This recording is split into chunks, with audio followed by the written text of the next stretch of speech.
most salespeople are on LinkedIn to get. Yeah. If they shift their mindset and go, I'm here to give, that one shift in mindset will change everything for somebody's activity on any social media platform, but particularly LinkedIn. So if you're the one that's out there providing valuable advice, being helpful to prospects, being seen as that kind of go-to industry expert, because you're the person that is just giving and providing tips and being educational and helping and getting visible with everybody, people think, wow, if like that person is giving so much like for free, like imagine what I would learn from them if I actually work with them, if I actually engage with this organization, like how much extra I would get, because I'm already getting value without actually paying them anything. So I think this giving versus getting mindset.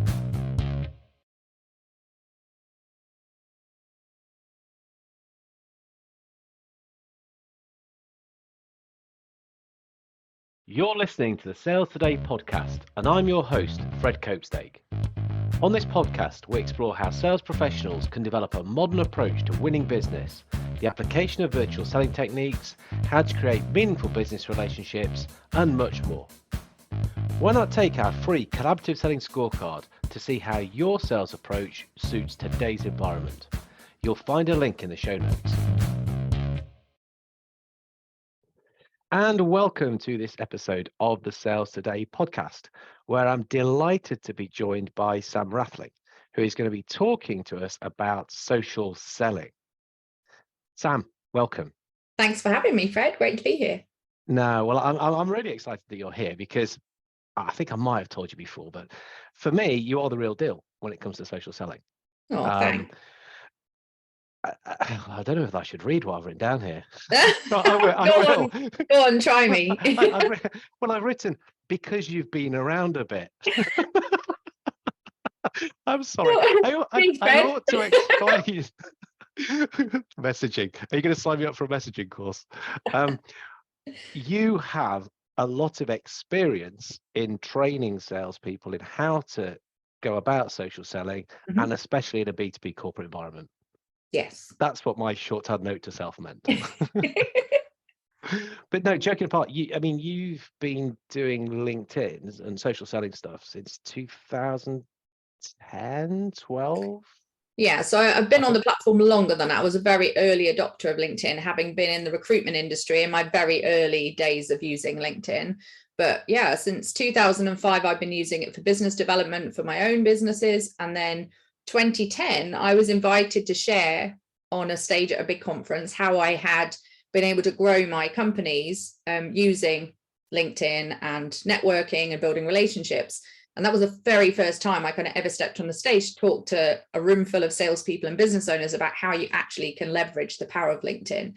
So, and I loved it. Like I'd never spoken before. I'd never been on a stage before the 200 people in the audience. I was petrified. But that was the day that I knew I was destined to do this. So we're talking about 13 years plus now that I've been actually teaching and sharing my knowledge and expertise about social selling and LinkedIn, particularly with salespeople. Yeah, and that's why I sit up and take notice when you're putting stuff out there, because I'm all about sales as well, and it's very deliberately for these people rather than kind of generic, and the depth behind it. Some people, no, I'm going to say it's my podcast because how I want. Yeah, it seems to just pop up as LinkedIn trainers and go, yeah, I'm going to train on LinkedIn, and it's like, well, what were you doing yesterday? Well, not LinkedIn training. I'm like, okay. And as well, I think, from my perspective, like I've been in sales, I do sales. I'm a chief revenue officer today. Like I am responsible for revenue and have been for many years. Like I've been selling. So I understand sales and enterprise selling and long sales cycles and, B2B selling. I understand it from a salesperson's perspective, but layer into that the fact that I also know the platform. It allows me to share my knowledge and expertise that in a way that salespeople just get it, because I speak their language, which I think sets me apart. Yeah, speak the language. I mean, you understand the platform and where to push buttons and do all that sort of stuff. I think that is what people can pick up pretty quickly. Yeah. But speaking sales, but even I think deeper than that, and it's understanding the jobs to be done. What is a salesperson actually trying to achieve by using this? Yeah. That's what you're explaining to us. So yeah, exactly. That's why I've learned a hell of a lot from you. Thanks, Fred. And I want to learn even more.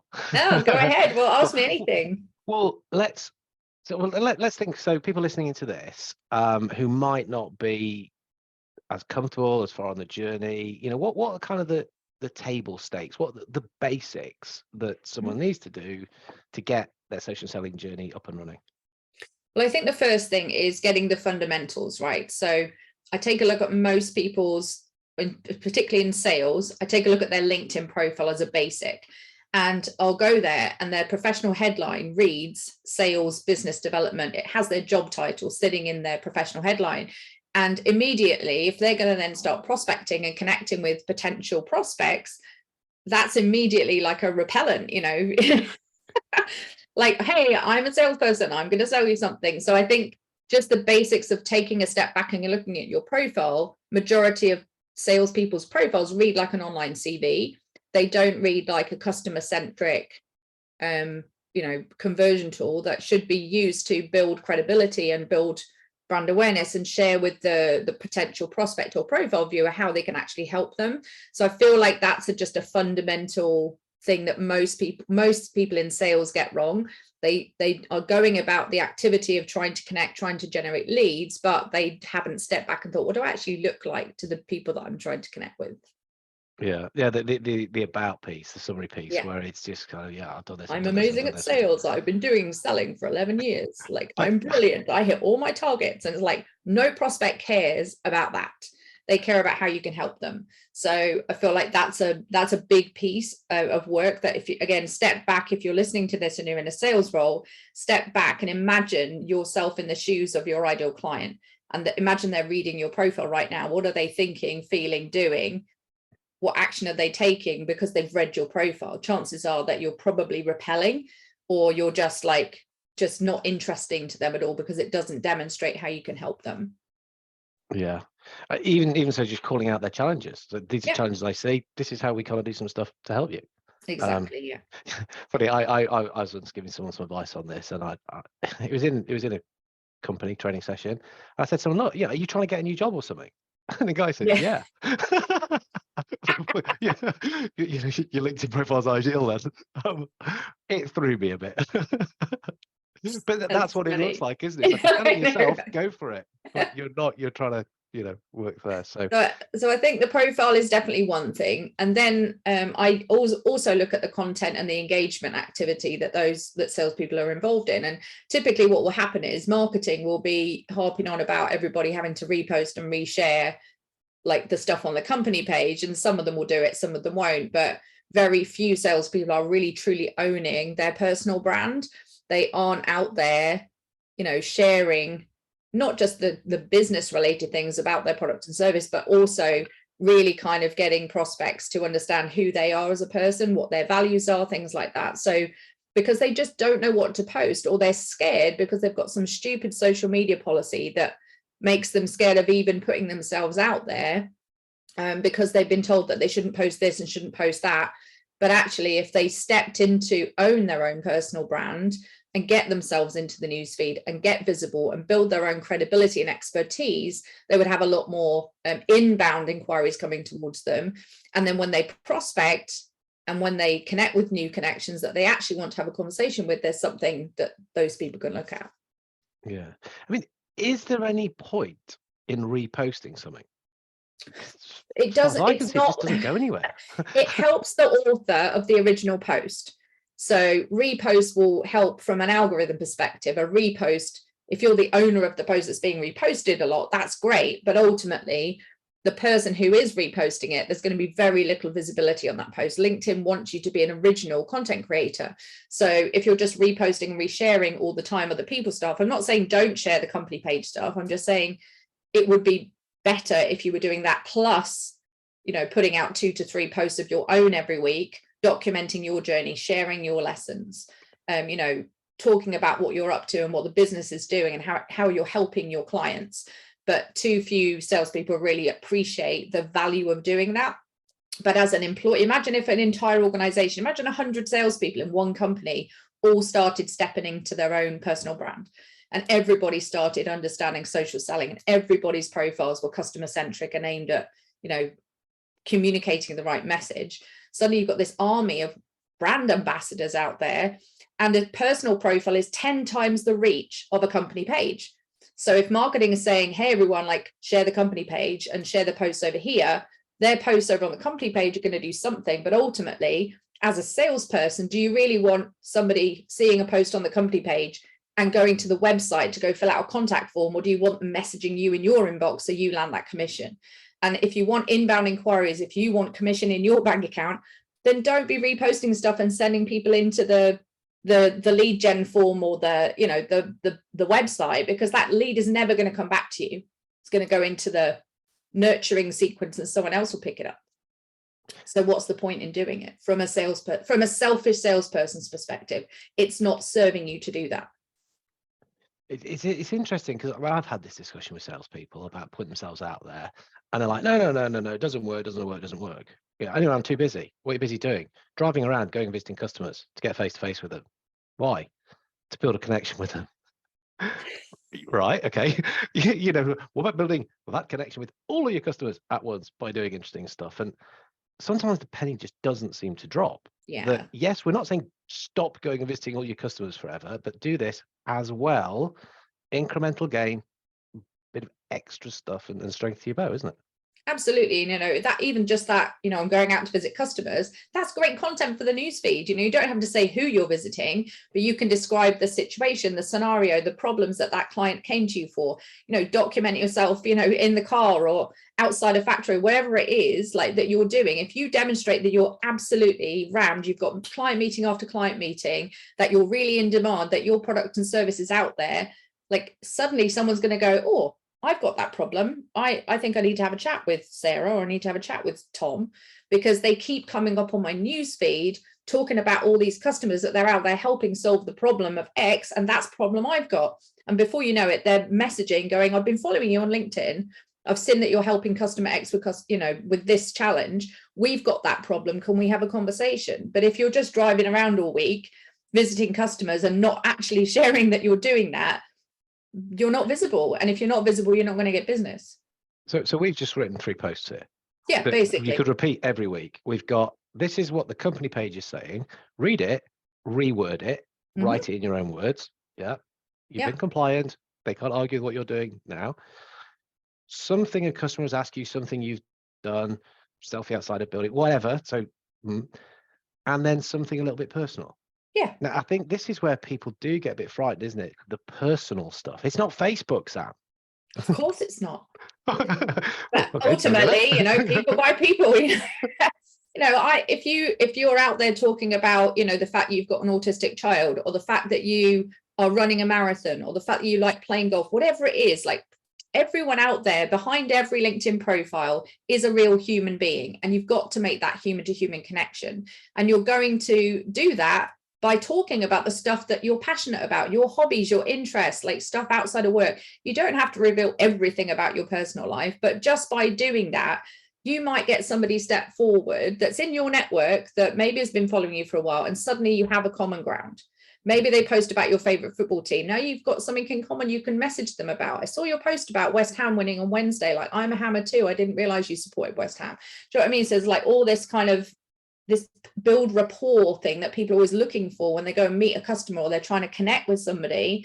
You can only do that if you put your own personal stuff out there, and people will resonate with that. Yeah.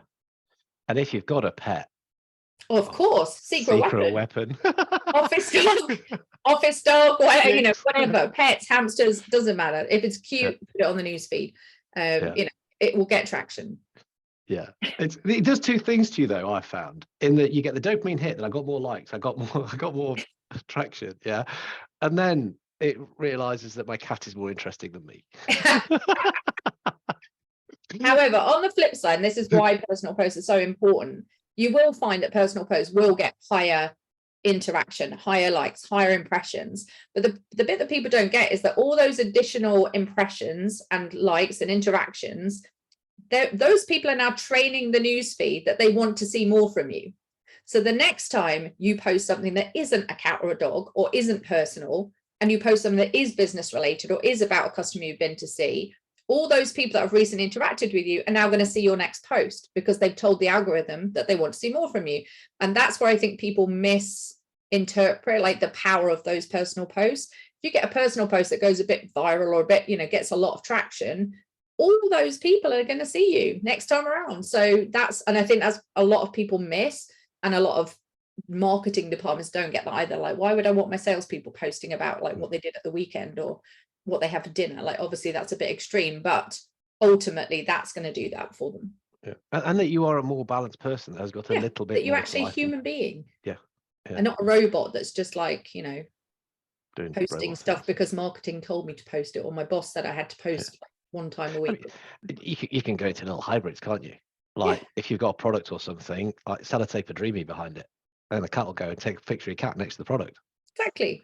Not that I've ever done that with a book. No, before. I'm sure you've never done that. Well, yeah, with a headline, I can train cats. Imagine what I can do for salespeople. Okay, so these are some of the, I mean, we're calling them basics. We're calling them fundamentals, like the table stakes. Do this stuff and it will start to work.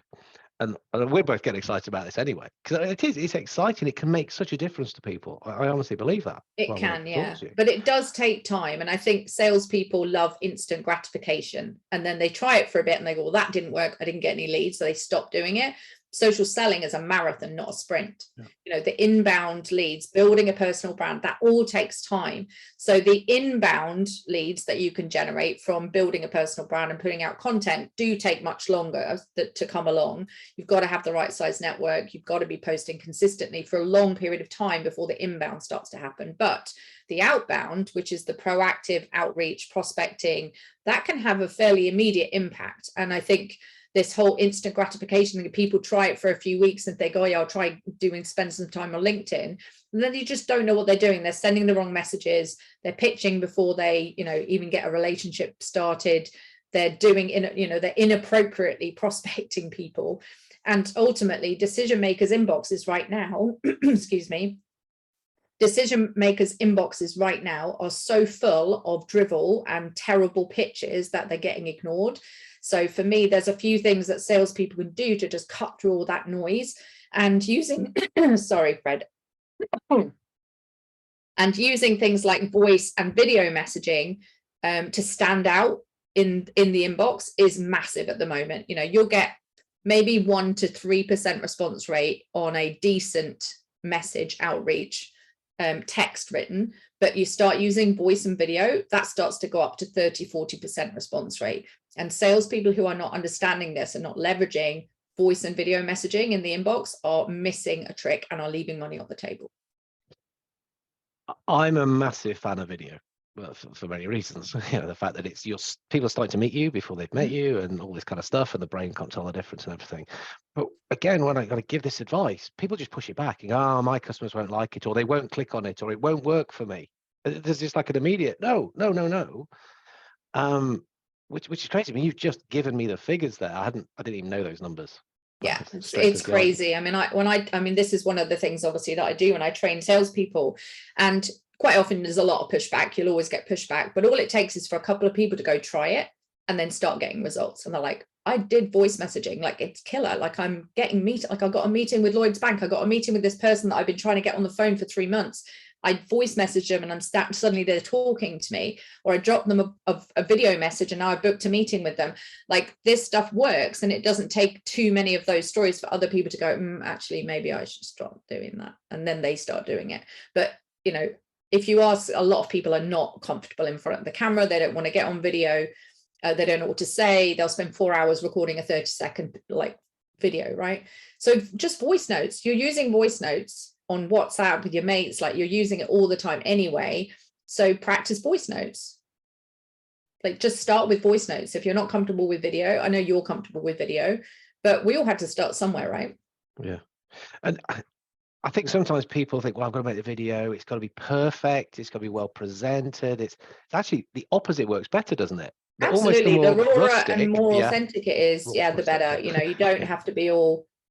Yeah, I mean, it is important what you say, like no more than 30 seconds. People are not going to watch if it's longer than 30 seconds. But even if it's just an introduction video to every new person that connected with you, or you were, I mean, I don't recommend doing it with everyone you want to prospect, but let's say out of 100 messages, there are 10 you're like, I really, really want to connect with this person. Like, I really want to get in front of this person.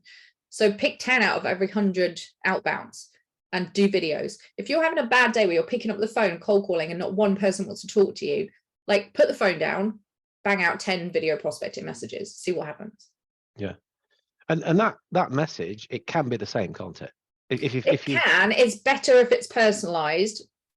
One of the tips I give people is record one for a Monday, one for a Tuesday, one for every day of the week, and then you start with, hey, happy Tuesday, and then even though you're not saying hi Paul, like, it's sent on a Tuesday and it's happy Tuesday, right? So they feel like it's personal because it's, but that's one way to kind of cut down the volume. But I still always recommend going, hi Paul, yeah, hi Tom, hi Sarah. Well, again, it's how important is the person you want to speak to, how important to you, how much effort you put in, how much prep have you done anyway, and if you, assuming they're quite important, you've done a lot of prep. Yeah, exactly. Well, you've looked at their profile, you've looked at their content, you're personalizing that video to that person, not just their name, but like, you're actually doing your homework, which you would do anyway. If you wanted to get a meeting with a very serious prospect, you would go look at what they've been up to, what the company's doing. You'd use something like Sales Navigator to get all the insights that you need. You'd look at the 20 different points on their profile that you could leverage in that video, make that personalized to that person. Yeah. Personalization at scale. Oh no, that's different.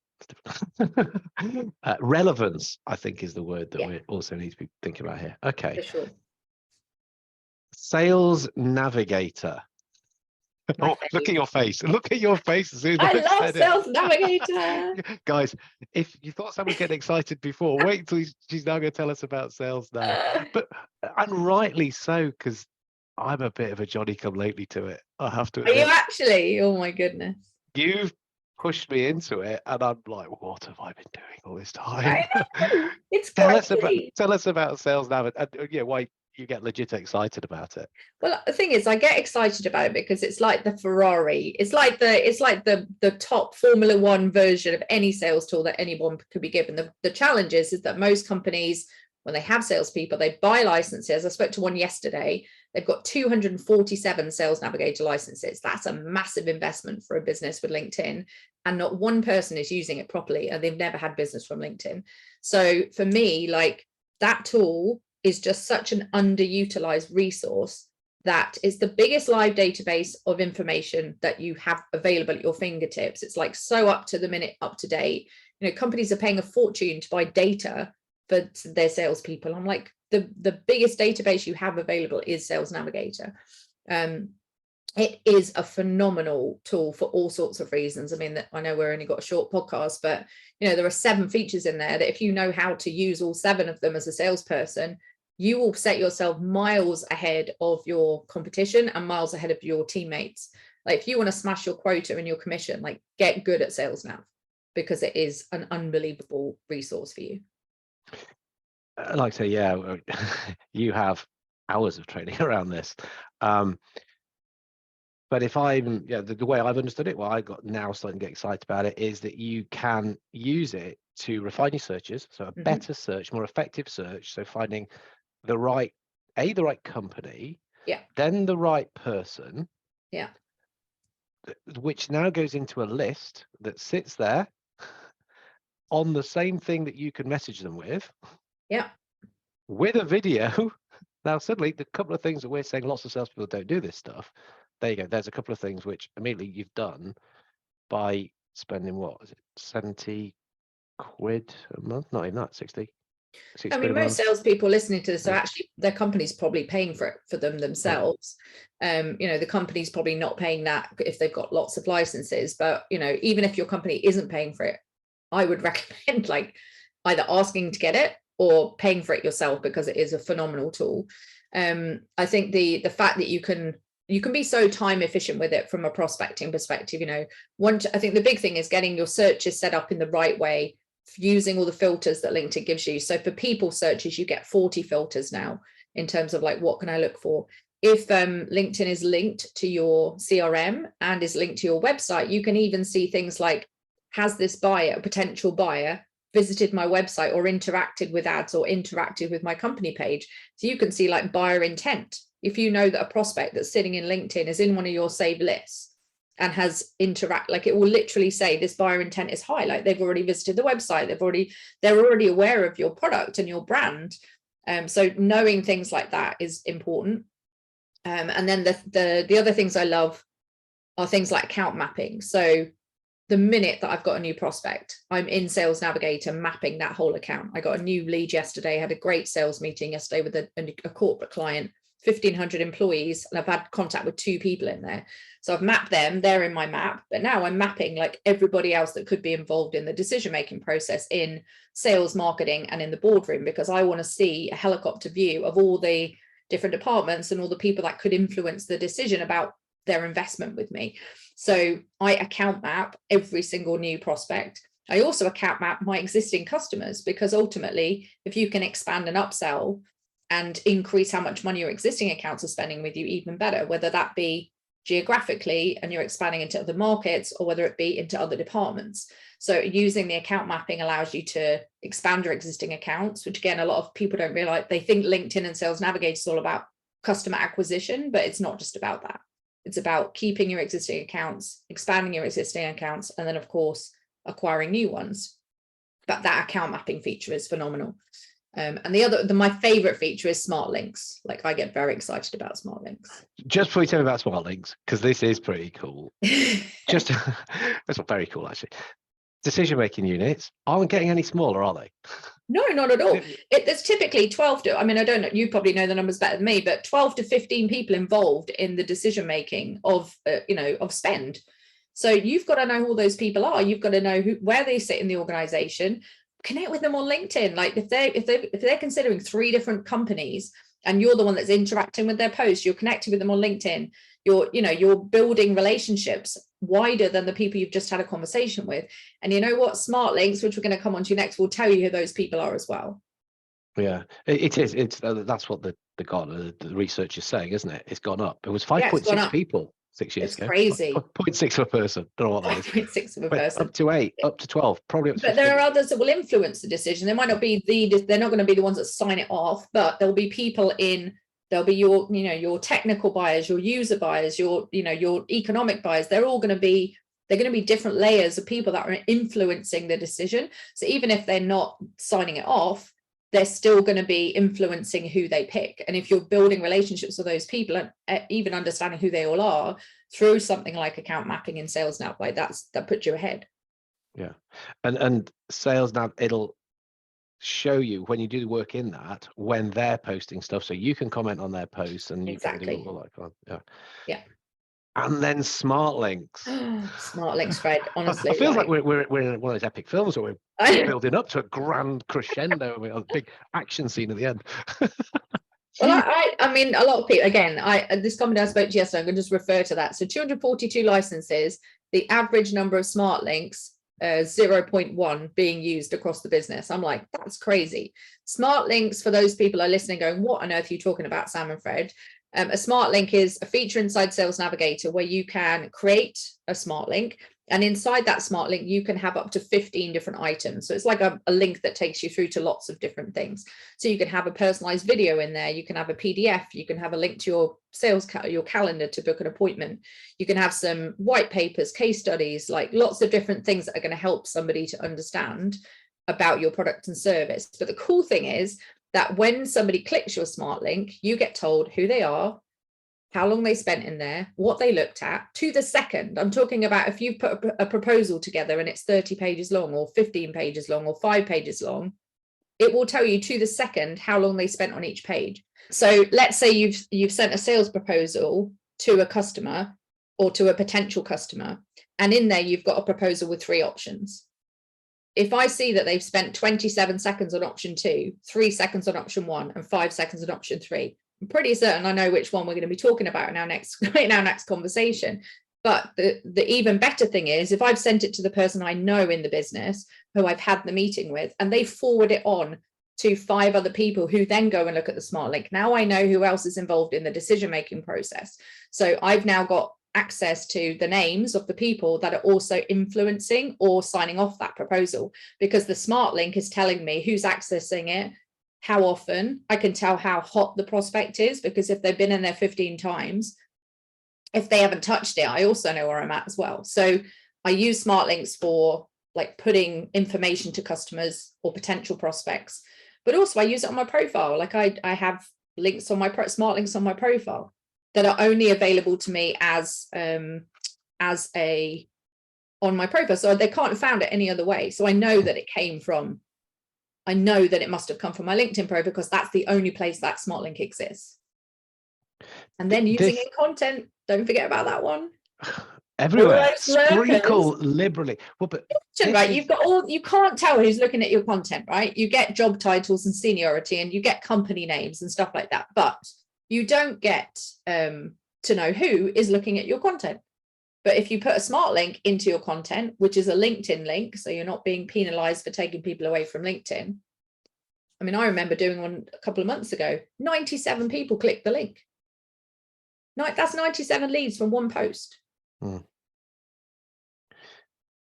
This is such a modern way of selling. I mean, kind of without kind of stepping right back into philosophical about sales process is, I'm not going to say it's dead, because that's just very LinkedIn-y, ironically.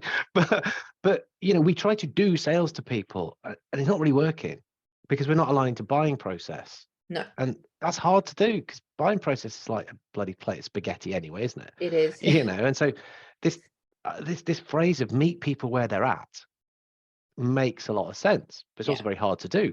You've literally just told us how to do that. Yeah. And the thing is as well, like, I mean, people do their homework now. Like, the buying landscape has changed. People are using social media, LinkedIn, etc. They're pretty much, by the time they get to you, they pretty much know who they're going to be working with. They've made their decision almost. They might have narrowed it down to 3 or 4 people or companies, but they're looking at posts, they're reading profiles, they're seeing who's out there. You know, I spoke to someone yesterday who she had lots of recommendations on her profile, so did the other company they were considering. But because she had given 90 recommendations to other people in her network, and the other person had given no recommendations in their network, she won the business. Because they were like, well, we can tell what this person's values are. Like, you're a giving person. Like, you don't just take recommendations and get them from other people, you also give them too. What does that say about this other person here? So the one differentiator was how many LinkedIn recommendations they both had, which was equal, but the person won the business because they had given tons of recommendations to others. Like, that could be the difference between, but people had done their homework. They'd looked at all the recommendations. They'd gone through their LinkedIn profile. They'd made that decision, and people are making those decisions before you even have a conversation with them. Yeah. Wow. We could talk about this. I know, we literally forever, could we not? But the great thing is, Sam, you do. I mean, you absolutely. I mean, like, I've started off badly and I'm finishing badly. I need some practice at this podcast malarkey. Oh, you're doing all right, Fred. What I'm trying to say is, you practice what you preach. You put a lot of valuable stuff out there. You know, again, your content, I read it very carefully. A, to learn from, and B, because it's so bloody useful. And what you said, personal stuff out there, opinionated stuff out there, useful stuff. Here, look, here's training, pretty much. Have it on me. Why? Because I want the world to get better at doing this stuff. Yeah, exactly. And I think that, and that again is what, coming back to salespeople's approach, most salespeople are on LinkedIn to get. Yeah. If they shift their mindset and go, I'm here to give, that one shift in mindset will change everything for somebody's activity on any social media platform, but particularly LinkedIn. So if you're the one that's out there providing valuable advice, being helpful to prospects, being seen as that kind of go-to industry expert, because you're the person that is just giving and providing tips and being educational and helping and getting visible with everybody, people think, wow, if like that person is giving so much, like for free, like imagine what I would learn from them if I actually work with them, if I actually engage with this organization, like how much extra I would get, because I'm already getting value without actually paying them anything. So I think this giving versus getting mindset is very typical, particularly in recruitment and in sales, that people are like, oh, I need to get leads, I need to get meetings, I need to use this platform to get. Stop that immediately. Like, just focus on giving and focus on providing value, and see how your activity and performance on the platform like LinkedIn changes. Awesome. Now, I've said a couple of stupid things. I think I'm about to top myself now with the stupidest thing, daftest question ever. So I always ask people at the end of the podcast, Sam, where can people get in touch with you? Well, of course, I think the best place for people to find me would, of course, be LinkedIn. Oh, There knock me are down only with a feather. there are only two Sam Rathlings on the platform, and one of them's a guy and runs a tech company in America and still won't connect with me. So despite me asking him multiple times. Anyway, find me on LinkedIn. If you have a specific question about LinkedIn, then drop it in my inbox or Sales Navigator. I do give away a lot of valuable, useful information about Sales Navigator. I do regular webinars and things like that. So just feel free to jump over to my profile and drop me a message. Do mention though that you've heard me on this podcast. It would be useful to know that, so I can so I know what you've listened to. But yeah, that's the most obvious way to get me. Daftest question ever. No, we will put that link into the show notes so people Perfect. can find that and can get across to you. Sam, thank you so much. So much quality information there. Really appreciate you coming along and sharing. Thanks for having me. Thanks, Fred. Take care.